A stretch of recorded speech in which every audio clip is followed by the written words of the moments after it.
তো এটা হলো সাগর কলা, এটা এখনো পাকে নাই, এটাকে পরিষ্কার করতে হবে। তো আমাদের আম বাগানের এইটা আমের মনে হয় আমরুপালি আম। এটা সব থেকে ছোট আম, এরকম 30-40 টাকার বেশি কিন্তু আমের কেজি পাই না, 30 টাকা ম্যাক্সিমাম পাই হাড়ি ভাঙ্গা। তো আসসালামু আলাইকুম সবাইকে। আজকে আপনাদেরকে ঘুরে ঘুরে দেখাচ্ছি হচ্ছে আমাদের বৃত্তিপাড়ার যে আমের বাগান আছে, পুকুর আছে, কলার গাছ, বাঁশবাড়ি। তো সেই সব কিছু আপনাদের দেখাচ্ছি। দেখেন, এটা হচ্ছে আম্রপালির একটা গাছ, এটা খুব সম্ভবত বিসির গাছ, মানে আটির গাছ, যে কারণে হচ্ছে আমের সাইজ খুব একটা ভালো না, আর এই আমটা টকও অনেক, পাকলেও টক লাগে। তবে আম দেখেন কি বেশি পরিমাণ আম হয়েছে এইদিকে। এই দিক যদি একটু আসি আমি, তো আপনাদেরকে যদি আরো একটু দেখানোর চেষ্টা করি, এই পাশটা দেখেন কতগুলো আম। তো এর মধ্যে একটা আম মনে হচ্ছে পাকছে। এই যে পাকছে বলতে এটাতে পাথরের আঘাত লাগছে, যে কারণে এইটা আটা বের হয়ে গেছে, আমটা ফেটে গেছে। এগুলো হচ্ছে আমরুপালি আমাদের। প্রচুর আম হয়েছে, যার যার লাগবে খুব দ্রুত আমার সাথে কিন্তু যোগাযোগ করবেন। আর এই পাশে আমাদের যে বাগান পুরাটা দেখতেছেন, সেটা হচ্ছে আমাদের হাড়িভাঙ্গা আমের বাগান। তো এবার আসেন, আপনাদেরকে আমি ঘুরে ঘুরে আমাদের হাড়িভাঙ্গার যে বাগান আছে সেটা দেখাই আপনাদেরকে। এই পাশ থেকে ওই যে ছোট ছোট আমের গাছগুলো থেকে ভিডিও করো, বুঝছো? করবো। তো আমাদের আম বাগানের এইটা আমের মনে হয় আমরুপালি আম। এটা সব থেকে ছোট আম, এরকম 3টা গাছ আছে। এগুলো তো বেশ ভালো রকমের আম হয়েছে এবার। আর হাড়িভাঙ্গা, এগুলা হাড়িভাঙ্গার গাছ মোটামুটি 22-23টা আছে। আমের গাছগুলোতে ভালোই আম ধরছে, এগুলা বিক্রি করা হবে। দেখি কাউকে পাইলে বিক্রি করে দিব। এই যে একটা গাছ হাড়িভাঙ্গার, বেশ ভালো রকমের কিন্তু আম হয়েছে এটাতে, দেখেন। এরপর দেখেন যে দূরের গাছগুলা সবগুলাতেই কিন্তু আম আছে। আম কিন্তু রোদে ঝিলিক মারে, দেখেন ওই যে দেখেন আমগুলা ঝিলিক মারতেছে রোদে। এই আমগুলো দ্রুত পাকবে, যে আমগুলোতে বেশি রোদ পায় সেই আমগুলো কিন্তু দ্রুত পেকে যায়। তারপর এই যে একটা গাছ।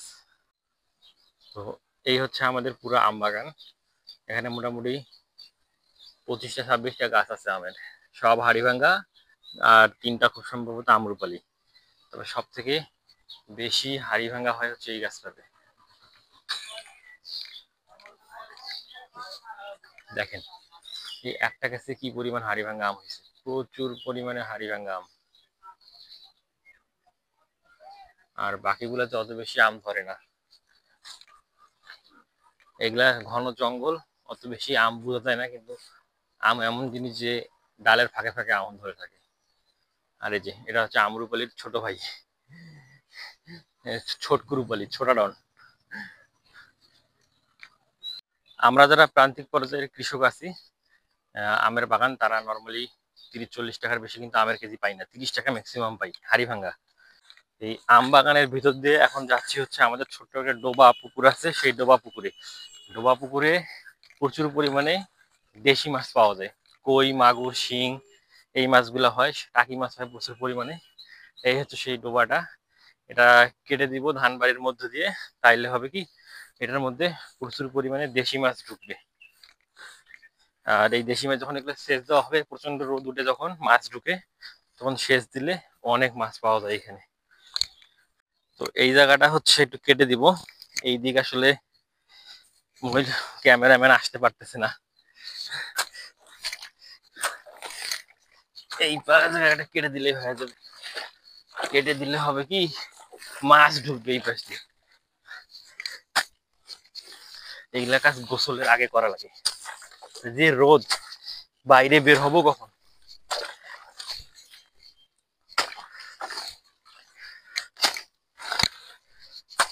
তো যাই হোক, এবার আপনাদেরকে দেখাই আমাদের হচ্ছে কলা গাছে কলা হয়েছে, সেই কলা গাছ আপনাদেরকে দেখাই। আসেন, আমাদের গাছে প্রথমবারের মতো সাগর কলা হয়েছে। আমরা ওই গ্রাম বিকাশ কেন্দ্রের নার্সারি থেকে কলার গাছ নিয়ে এসেছিলাম, সেইখানে আমাদের কলা হয়েছে। সেই কলা এবার আপনাদেরকে দেখাবো। একটা গাছ এই জঙ্গলের মধ্যে, বাঁশ এর মধ্যে একটা কলার গাছে অনেকগুলো কলা হয়েছে। এই হচ্ছে কলার গাছ। তবে এইখানে মনে হয় পাখি বাসা বানানোর চেষ্টা করছে, পাখি অথবা ইঁদুর, সেটা আসলে এই। মা দেখো তো কলা, এই যে আমাদের কলা। কলা খাবে তুমি কলা? তো এটা হলো সাগর কলা, এটা এখনো পাকে নেই, এটাকে পরিষ্কার করতে হবে। পরিষ্কার করে রেখে দিতে হবে, যাতে যদি কেউ চুরি না করে তাহলে দেখেন কতগুলো কলা হয়েছে, নিজেও খাওয়া যাবে, মানুষকেও দেওয়া যাবে। কলার গাছের জঙ্গলগুলো আমরা এখন পরিষ্কার করে দিব। এগুলা জঙ্গল থাকলে কলার গাছে কলা বড় হইতে চায় না, এরাই পুষ্টি খায় নেয়। এই যে এই পাতাটা মরে গেছে, এটার কোনো দরকার নেই।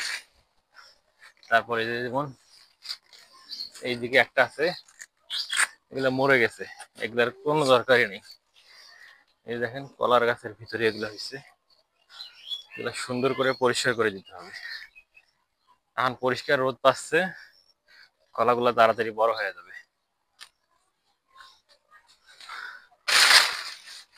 আর এই পাশে আর একটা ছোট গাছ আছে, এগুলো হয়েছে, এগুলোতেও কলা হবে ভবিষ্যতে, কিন্তু এগুলো পরিষ্কার রাখতে হবে। আমরা তো বাড়িতে থাকি না, এগুলা পরিষ্কার করাও হয় না।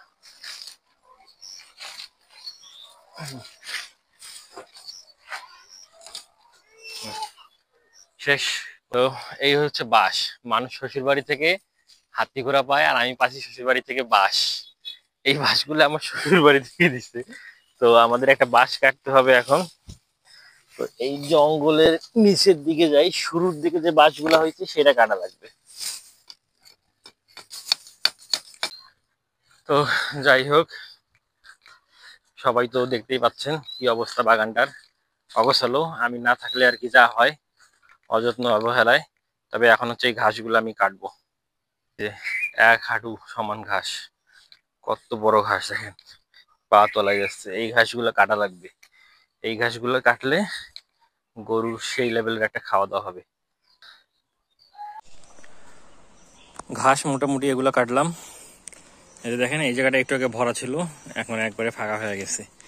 কিন্তু এখানে এসে মনটা খারাপ হয়ে গেল আমার। আমাদের এই যে এই বাঁশের যে গোড়াটা আছে এটা আলগা হয়ে গেছে, মানে ঝড়ের মধ্যে বাঁশটা হেলে গেছে, আলগা হয়ে গেছে। আর ইঁদুর ধরছে নিচে। ইঁদুর ধরছে কিভাবে বুঝলাম সেটা একটু দেখাই। দেখেন এই যে ইঁদুরের গর্তের মাটি, তো এই কারণে মাটিটা নরম হয়ে গেছে, ঝড়ে পড়ে গেছে। এখন এই জায়গায় আবার নতুন করে মাটি দেওয়া লাগবে, নইলে এই বাঁশগুলো হবে না। আমাদের কখনো বাঁশের গাছ ছিল না, শ্বশুরবাড়ি থেকেই বাঁশের গাছ নিয়ে এসছি, নিয়ে এসে লাগাই দিয়েছিলাম। যে কারণে এই যে এইদিকে অনেকগুলো বাঁশ হয়েছে। এই বাঁশগুলো দিয়ে অনেক কাজ করা যাবে ভবিষ্যতে। আজকে যেমন একটা বাঁশ কাটলাম, যেটা কাজে লাগবে। তো দর্শক দেখতেছেন, ঘেমে একাকার হয়ে গেছি। আজকের মতো ভিডিওটা এই পর্যন্তই। ভালো লাগে থাকলে লাইক, কমেন্ট, শেয়ার এবং সাবস্ক্রাইব করতে ভুলবেন না। আর আম বাগান নিয়ে কার কোনো প্রশ্ন থাকলে করতে পারেন। এই আমগুলো একবারে অর্গানিক, কোনো প্রকার স্প্রে, কেমিক্যাল কোনো কিছু দেওয়া হয়নি, কোনো সারও দেওয়া হয় না। আমি যেহেতু থাকি না তাই যত্ন করা হয় না, নিজে নিজেই হয়। ওই বছর শেষে যা টুকটাক ইনকাম হয় তাই, এর বেশি আর কিছু নেই, মানে বিনা খরচে যা আর কি। তো সবাই ভালো থাকবেন, আল্লাহ হাফেজ।